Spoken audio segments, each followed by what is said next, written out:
In the spring of 1981, Robert Kendall stood in the doorway of a machine shed that still smelled faintly of his father's pipe tobacco, looking at a red Farmall M tractor that hadn't run in 3 years. The paint was faded to a dull rust color, one rear tire was flat, and mice had built nests in the engine compartment. Robert was 26 years old, newly married, working nights at the grain elevator in town for $4.75 an hour, and he had just inherited a debt that most people told him to walk away from. His father, Thomas Kendall, had died 2 weeks earlier from a heart attack while trying to start a borrowed combine. The funeral was on a Tuesday. The letter from the implement dealer arrived on Friday. $9,000, the letter said, still owed on a used John Deere 40-20 tractor and a 6-row planter that Thomas had purchased in 1978, convinced that expanding his operation from 200 acres to 350 would secure the farm for the next generation. The dealer, a man named Vernon Hass who had sold equipment in Shelby County for 30 years, had extended credit to Thomas based on projected corn yields and optimistic commodity prices that never materialized. Now Vernon wanted his money, and the estate had nothing liquid to offer except the equipment itself, which Vernon could repossess and resell for perhaps $6,000 if he was lucky, given the state of the used equipment market in 1981. Robert's mother, Eleanor, sat at the kitchen table with a shoebox full of unpaid bills and told her son what everyone else in the family had already concluded. Let Vernon take the equipment, file the paperwork, start over. Thomas had always been a dreamer, she said, always believed the next year would be better, always thought hard work alone could overcome bad timing. The farm itself, 160 acres of decent bottomland along Hickory Creek, was paid off and clear. That was something. That was more than a lot of families had. But $9,000 in 1981 was nearly 2 years of Robert's gross income from the elevator job. It was a mortgage payment on a modest house in town, or a new truck, or a college fund for the baby his wife Linda was expecting in August. It was not a reasonable burden for a young man to carry, especially not for equipment he could not even use, since the Deere 40-20 and the planter were already repossessed and sitting in Vernon's lot, and the only thing Thomas had died owning outright was that old Farmall M and a 2-bottom plow. Robert did not make his decision quickly. He spent a week thinking about it, listening to advice from uncles and neighbors, most of whom said the same thing his mother had said. But there was one voice that stayed with him, and it belonged to a man named Carl Rademacher, who farmed 800 acres on the other side of the county and who had known Thomas Kendall since they were boys. Carl stopped by the farm on a Saturday morning, ostensibly to pay his respects, but really to look Robert in the eye and tell him something he thought mattered. "Your father was not a fool," Carl said. "He made a bet that didn't pay off, but it was an honest bet, and he shook hands on that debt with Vernon Hass in good faith. You walk away from it, you are legally in the clear, but you will carry it differently." Carl did not elaborate. He did not need to. He had said what he came to say, and he left Robert standing there in the machine shed with that old Farmall, thinking about what it meant to be legally clear versus what it meant to be actually clear. Robert decided he would pay the debt. Not because he had to, but because the alternative felt like starting his adult life by announcing to everyone in the county that promises died with the people who made them. He told Linda first. She did not argue, though she did ask him how he planned to do it, which was a fair question since they had $900 in savings and his paycheck barely covered their rent and groceries. Robert told her he had a plan, though that was overstating it. What he had was an idea, barely formed, based on something he had noticed over the previous 2 years working at the grain elevator. There were small farmers all over Shelby County, men with 100 acres or less, who could not afford to own a tractor, but who needed one for spring planting and fall tillage. Some of them rented equipment from the co-op at rates that Robert thought were excessive. Others borrowed from neighbors and paid back the favor in labor. A few simply hired custom operators who charged by the acre and did the work with their own machines. Robert thought there might be room in that market for someone who could offer a middle option, someone with a working tractor and a willingness to do the work at a fair price. The Farmall M sitting in the shed was not an impressive machine by 1981 standards. It had been built in 1951, 30 years earlier, at the International Harvester Factory in Rock Island, Illinois, during the peak of American tractor manufacturing. It had a four-cylinder gasoline engine that produced 36 horsepower, narrow front wheels designed for row crop work, and a reputation for being nearly indestructible if you maintained it properly. Thomas had purchased it used in 1963 for $1,200 and had used it as his primary tractor until 1975, when he bought a newer Farmall 560 that he later traded toward the John Deere 4020 that was now sitting on Vernon Hass's lot. The old M had sat unused since 1978, slowly deteriorating from neglect, but still fundamentally sound. Robert spent 3 weekends in April getting it running again. He replaced the spark plugs, cleaned the carburetor, changed the oil and filters, patched the flat tire, and replaced a rusted section of the exhaust pipe. The total cost for parts was $83. On a Sunday afternoon, with Linda watching from the porch, Robert turned the key and the engine fired on the third try, settling into the distinctive rhythmic idle that Farmall engines were known for, a sound that had once been as common in the Midwest as birdsong. Robert's plan was simple in concept but difficult in execution.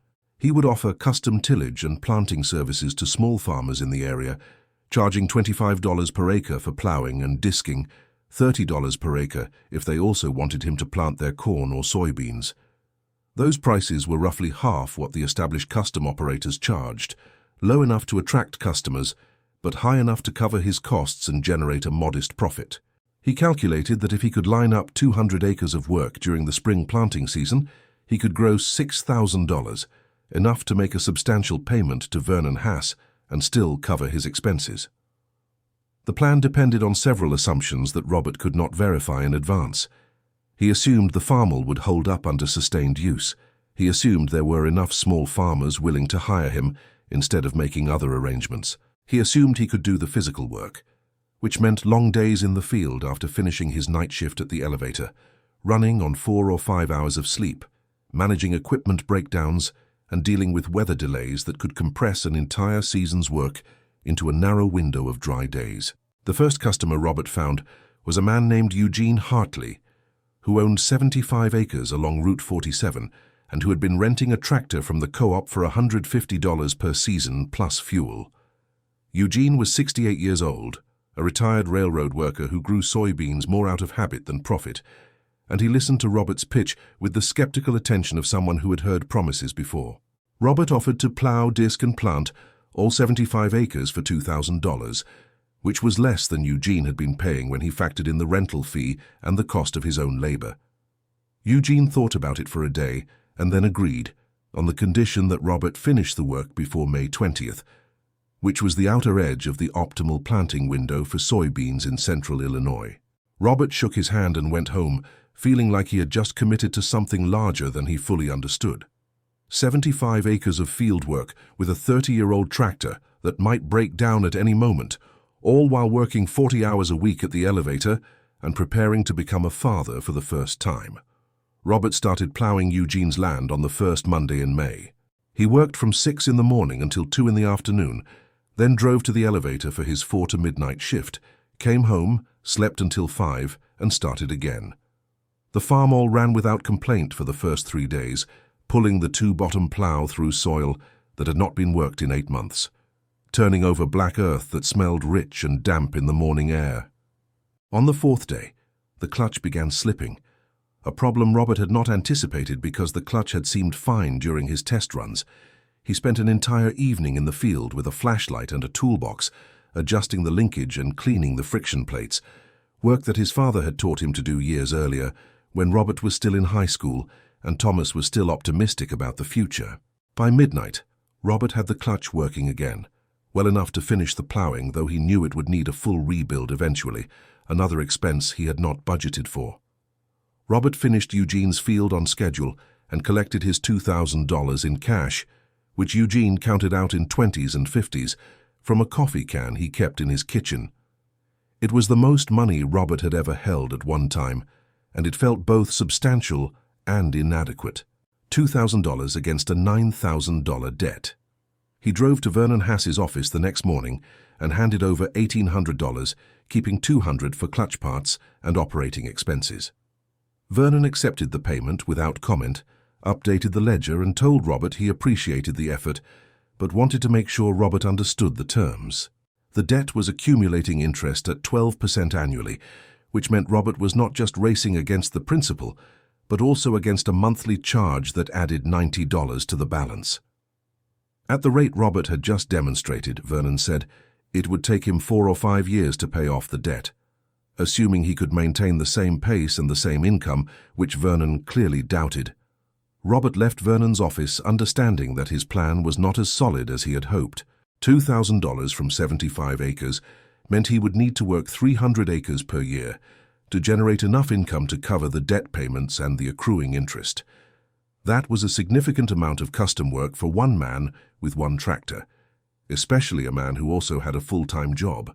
But Robert had already committed, both to Vernon and to himself, and there was no graceful way to retreat. He spent the rest of May and early June lining up more customers, driving around the county in the evenings after work, knocking on doors, talking to farmers at the co-op and the feed store, building a reputation as someone who showed up on time and did competent work at a fair price. By mid-June, he had secured commitments for another 120 acres, a mix of corn and soybean planting for 3 different farmers, all of them small operators who were glad to have an alternative to the established custom outfits that charged premium prices and sometimes did not show up until the planting window was nearly closed. The second season, in 1982, Robert expanded his operation. He bought a used 4-row planter from an estate sale for $500, which allowed him to plant corn more efficiently than he had been doing with his father's old 2-row planter. He also quit his job at the grain elevator, a decision that terrified Linda, but which Robert insisted was necessary if he was going to scale up the custom work enough to make meaningful progress on the debt. Without the elevator paycheck, the family was entirely dependent on the income from the Farmall, which meant Robert needed to line up at least 300 acres of work to cover their living expenses and the debt payments.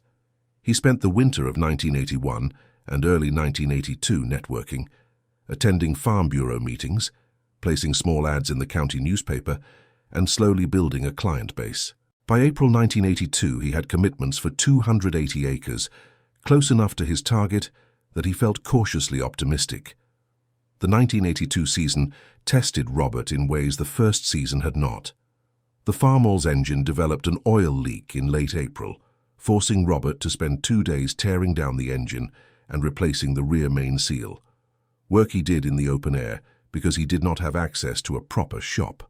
In early May, the transmission started making a grinding noise that Robert traced to a worn gear, a problem that required parts he could not easily afford. He called Carl Rademacher, the neighbor who had encouraged him to pay the debt, and Carl drove over with a parts tractor he had been using for scrap and told Robert to take whatever he needed.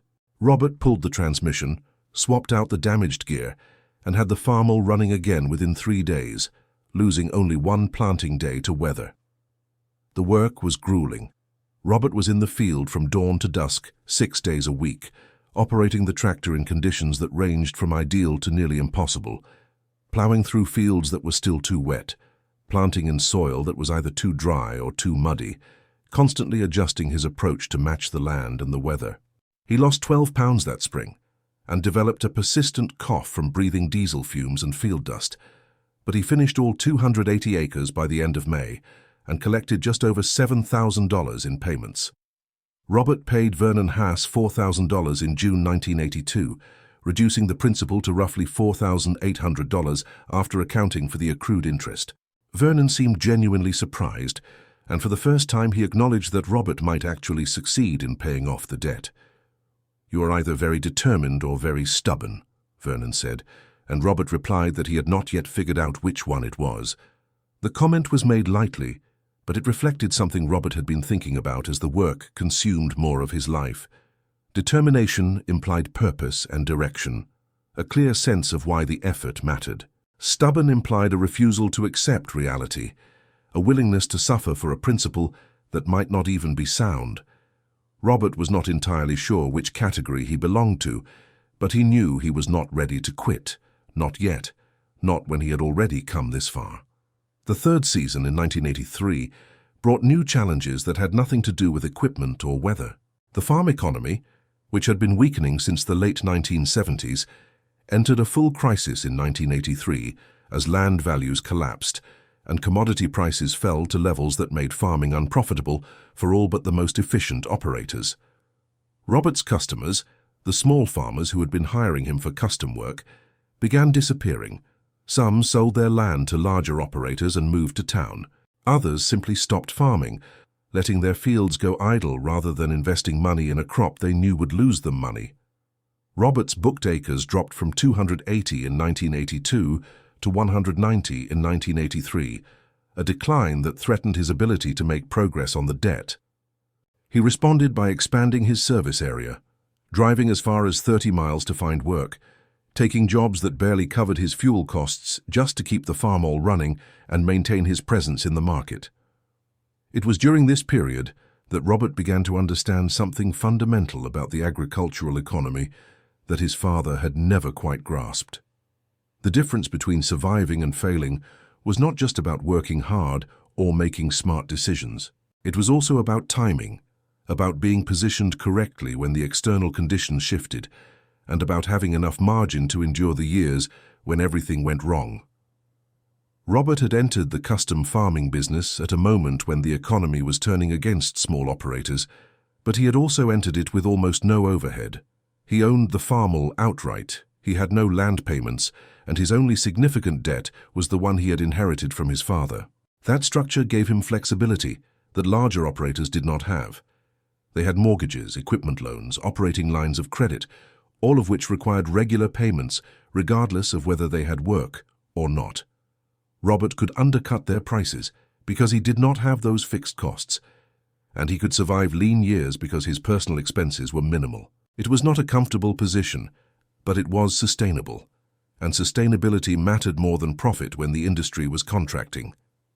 By the end of 1983, Robert had worked 190 acres, collected $4,800, and paid Vernon Haas another $3,000. The debt was down to approximately $2,300, and Robert could see the end of it, though he also understood that the final stretch might be the hardest. The fourth season in 1984 was the year Robert almost quit.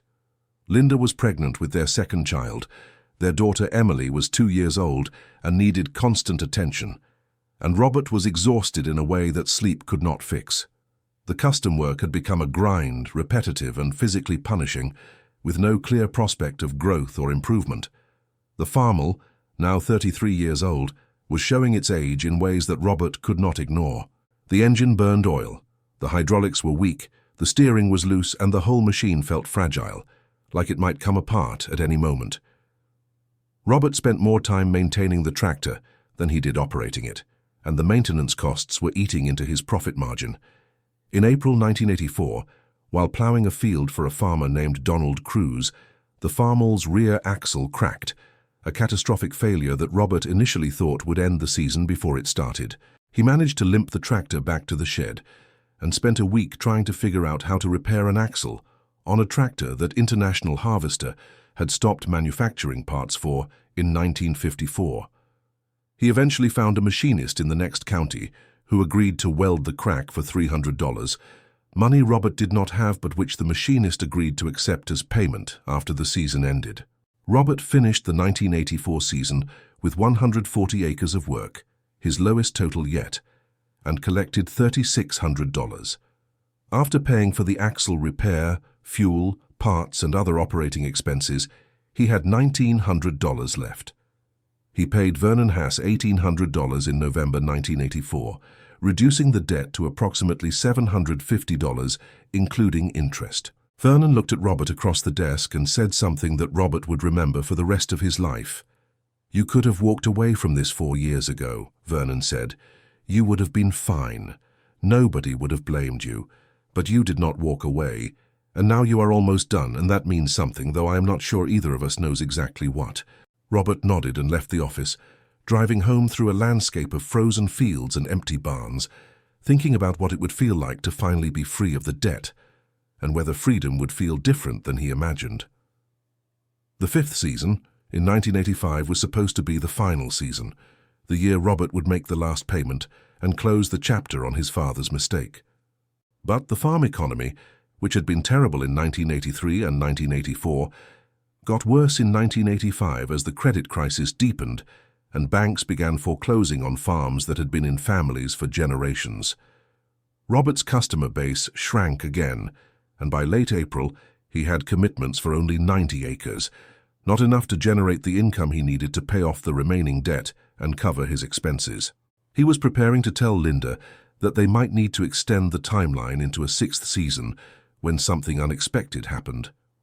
Carl Rademacher, the neighbor who had encouraged Robert to pay the debt and who had provided the parts tractor years earlier, stopped by the farm with a proposition. Carl was 71 years old and thinking about retirement. He owned 800 acres, most of it rented out to larger operators, but he had 200 acres that he farmed himself, more out of habit than necessity. Carl wanted to know if Robert would be interested in working that land on a crop share basis, 50-50 split of the harvest, with Carl providing the seed and chemicals and Robert providing the labor and equipment. It was a generous offer, more generous than Robert initially understood, because Carl was essentially giving Robert access to high-quality land at a time when land was the one thing Robert did not have. Robert accepted Carl's offer and spent the spring of 1985 planting 200 acres of corn and soybeans with the old Farmall, which somehow held together despite every indication that it should have failed years earlier. The crop share arrangement meant Robert would not see any income until after harvest, which created a cash flow problem since he still had the debt payment hanging over him. He solved that problem by taking a part-time job at a feed mill, working weekends and evenings for minimum wage, enough to cover groceries and utilities while he waited for the crop to mature. In October 1985, Robert and Carl harvested the 200 acres together, using Carl's combine and grain trucks, working long days to get the crop out before the weather turned. The yields were decent, better than expected given the struggles of the previous years, and when they tallied up the final numbers, Robert's share of the harvest was worth just over $4,000. It was more money than he had made in any single season since 1982, and it was enough to pay off the debt completely with money left over. Robert drove to Vernon Hass's office on a cold morning in late November 1985 with a check for $950, the final payment on the debt that had defined the previous 5 years of his life. Vernon processed the payment, marked the account as settled, and handed Robert a receipt and a release of lien. They shook hands and Vernon said something that Robert had not expected. "Your father would be proud of you," Vernon said, "though not for the reason you might think. He would be proud because you learned something he never did, which is that debts are not just financial. They are also moral, and you cannot walk away from them without cost, even when the law says you can." Robert took the receipt and the release of lien and drove home, feeling not the triumph he had imagined, but rather a quiet sense of completion, like finishing a book that had taken too long to read.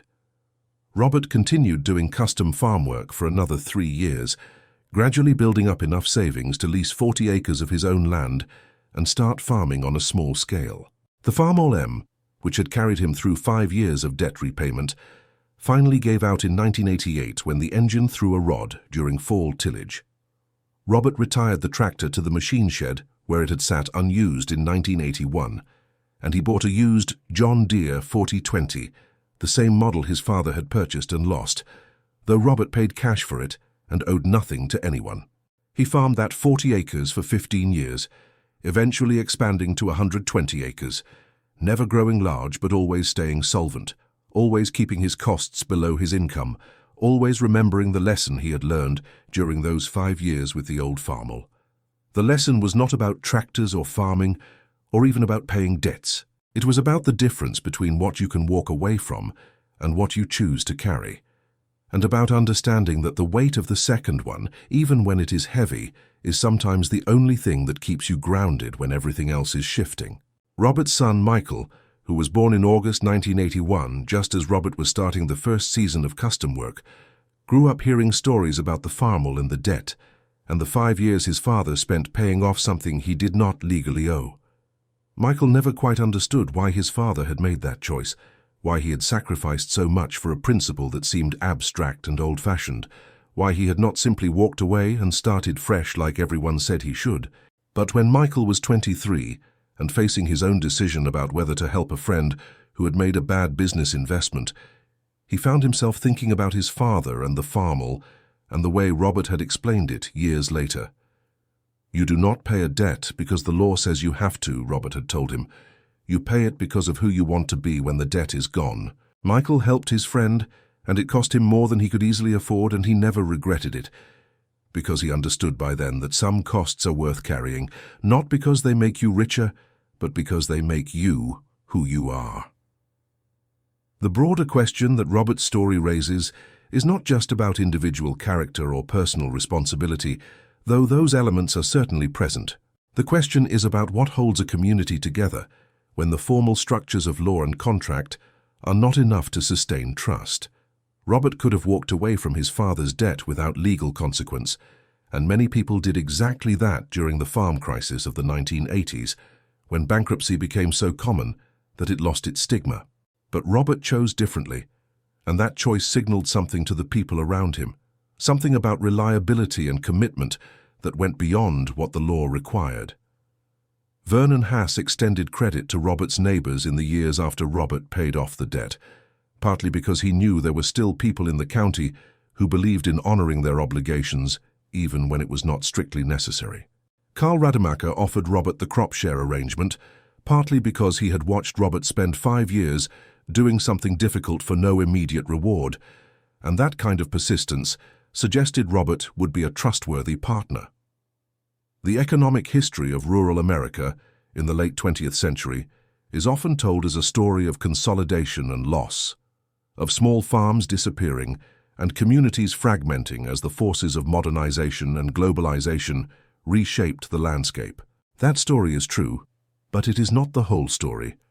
Alongside the consolidation and the loss, there were also countless individual decisions made by people like Robert Kendall, decisions that did not change the trajectory of the larger economy, but which mattered enormously to the people involved and to the communities they lived in.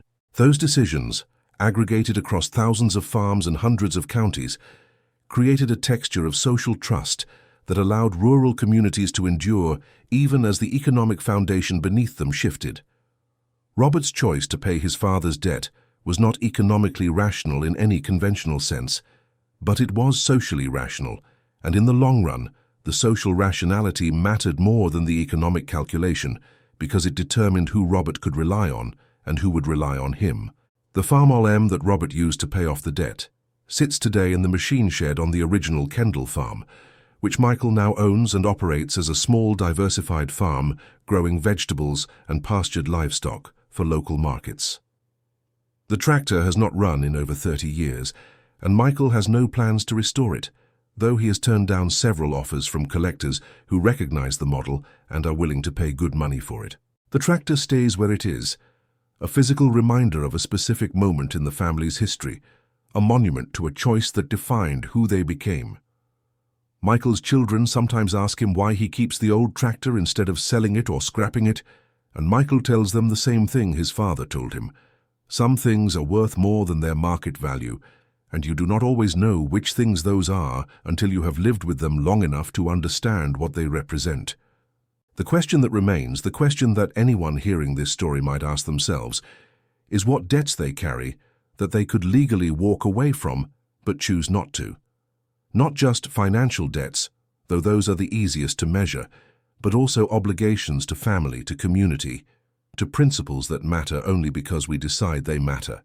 And the deeper question, the one that is harder to answer, is whether the willingness to carry those debts, even when they are heavy, is what distinguishes a functioning society from one that is merely held together by law and contract. Robert Kendall spent 5 years of his life paying off $9,000 that he did not owe, using a 30-year-old tractor that should have failed but did not, working land that belonged to other people, building a reputation that had no immediate market value, but which became the foundation of everything he built afterward. Was that a rational choice? Was it the right choice? And if it was not rational but was still right, what does that tell us about the limits of rational calculation and the necessity of something else, something harder to define but no less real, in the construction of a life that matters?